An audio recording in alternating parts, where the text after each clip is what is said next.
The Boston Bruins take Game 3 and the Toronto Maple Leafs are now trailing behind in the series 2-1 in the first round of the Stanley Cup Playoffs 2024.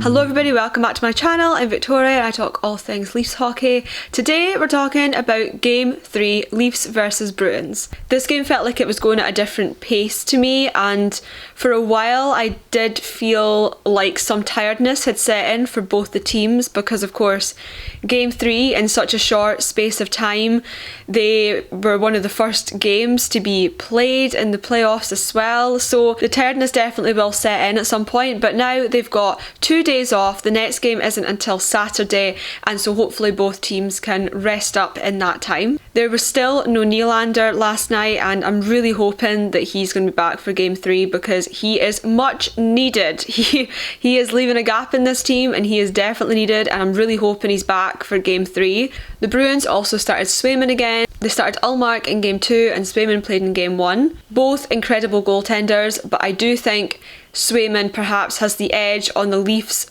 a bit more than Ullmark does. Going into the first period, Benoit got a delay of game penalty just 40 seconds in. The Leafs penalty kill has been an area of concern, and so I really didn't like getting a penalty that soon into the game, but it was fine. The penalty kill was actually really decent. They cleared the puck really well, they kept it out the zone really effectively, and Matthew Knies also had a short-handed opportunity that was pretty good during that.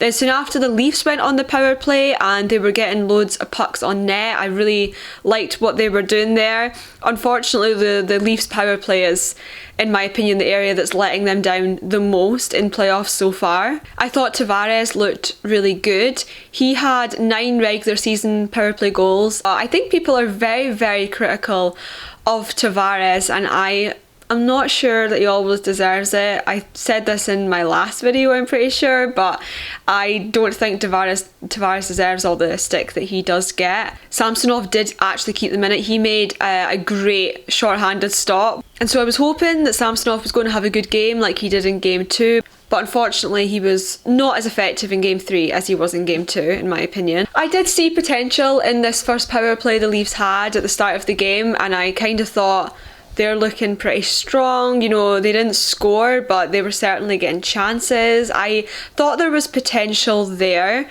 but unfortunately the power play didn't really take any incline from there on in the game. Do you know who I really liked last night and who was my favourite player on the ice? Joel Edmondson.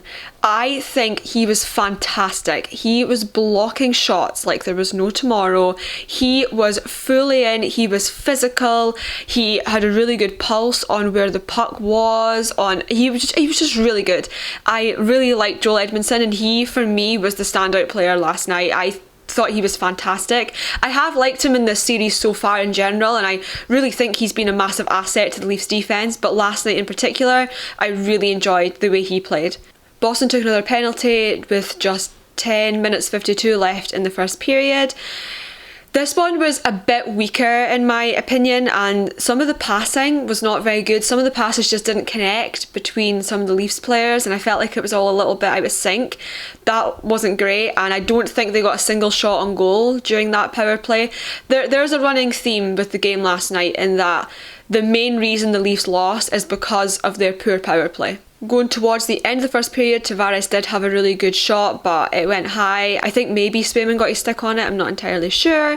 And then Domi had a good chance, but again, Swayman completely stopped it. It was really physical hockey. There was a moment where Benoit and Pasternak were sort of a little tangled up together, and then Ryan Reeves was just taking out Zaka. Like, he was just like a man machine, just taking him out. It was like he was knocking over some Skittles. The final minute of the first period, I felt very stressed. Boston really piled on the pressure, and I think the Leafs had already thought the period had ended. They looked a little complacent. Boston had some great pressure, but end of the first, scoreless, which I thought was decent. I really thought that was okay. It was probably not the most exciting game of hockey, if I'm honest, and it was definitely the dullest of this series so far, but as I say, when you get to Game 3 and you've been playing every second day, and you didn't have a very long break before the playoffs started, you kind of can't expect Game 3 to have been the one that looked a little more fatigued. And I do think that was the case, because even though it was still very physical, I just feel like both teams were like a little groggier than they were in Game 1 and 2, which is completely understandable. But this slower pace kind of didn't stay that way, and during the second period especially, this would change. Period 2 starts, Matthews hits the post, Edmondson blocks another shot yet again, and then with around 13 minutes left, Boston piled the pressure on once again. Pashnat got a penalty, the Leafs went on the power play. Austin had a great shot, however at this point they are 0 for 3 on the power play, and then there's a Leafs goal. Mitch Marner, we need to talk about Mitch Marner for a second here. I'm not a Mitch Marner hater by any means. I'm not one of the trade Marner category of Leafs fans, but I do have to admit that he has been really quite weak in this series, and for a star player on the kind of salary he is, he has to be stepping up more, and I really haven't liked the look of him with a lot of things in this series so far, and I really hoped that in Game 3 he was going to pull it out of the bag, and he did. And he didn't. He did in this instance. He made a phenomenal pass. It was so good. Like, it honestly was really, really good. A great pass to Matthew Nyes, who scores off it. Marner, that's the best play by far he's made in the postseason. Then, honestly, like almost immediately after, Marner had another great shot and it went off Tavares' skate, and I'm like, right, Mitch Marner is back. But unfortunately, for me anyway, he kind of slipped away again as the game went on, as did many of the other Leafs players. And yeah, the Toronto Sun still made me angry with that front cover thing about Mitch Marner when the Leafs had won Game 2. I have no time for that whatsoever. I think it's fair to say he hasn't been at his strongest and at his full potential, because Mitch Marner is so talented. He is such a good hockey player, and I just know he can do so much more than he's shown so far this postseason. And that pass, that was a glimpse of what Marner can really do, and I'm just really hoping that he can figure it out and sort of keep those moments going for the rest of the series. But he's just so good. He's just so good, and I really want him to be showing it off. I just really want him to be showing it off because he's really good. Austin Matthews wasn't as good this game for me as he was in Game 2. He didn't take the optional skate yesterday either, so perhaps he was feeling a little tired, a little off, but he was amazing in Game 2. Game 3, he wasn't quite as amazing last night. He still had some good chances, but nothing like he was in Game 2. Anyway, back to talking about Period 2 specifically. Unfortunately, a Frederick goal tied it for Boston, and it came after just a whole like chain reaction of things happening on the ice. Marchand and Bertuzzi got really tangled up, and Marchand, he tripped Bertuzzi. He tripped him. There was a call there, and I'm not going to sit here and say that the refs lost the game for the Leafs, because the Leafs lost the game for themselves. However, there was definitely a call there, and even if it was, you put Marchand and Bertuzzi both in the penalty box, play should have been dead. However, it was not, and Samsonov let in a goal that I just really would expect him to save. And I'm really surprised he didn't save it, because he'd been making some great saves all game, and the fact it was this one that got past him blows my mind, because he definitely should have had that one back. However, the play should have been dead, because there should have been at least one, if not two, penalties called between Bertuzzi and Marchand. Just put them both in the box if you're unsure, you know what I mean? Like, there was a lot of penalties given in this game, but if you're going to be calling lots of penalties, you have to call that. You just have to call that one. There were other calls made that were a lot softer than that. I'm not sure what's happening there. However, at the same time, Sammy should have had that. That's a save that he definitely should have made. So, yeah. There was a Boston penalty, but then there was a delayed call on the Leafs for Bertuzzi, I believe, and so then there was 4-on-4 hockey going on for a little while before the Leafs would start period 3 on the penalty kill. But in this last 5 minutes of period 2, the pace really changed. It had gone from being quite just your sort of average hockey game, maybe a little slower than a usual playoff standard, into just a whole other level in the last 5 minutes of period 2. Period 3 is where it completely unravels for the Leafs.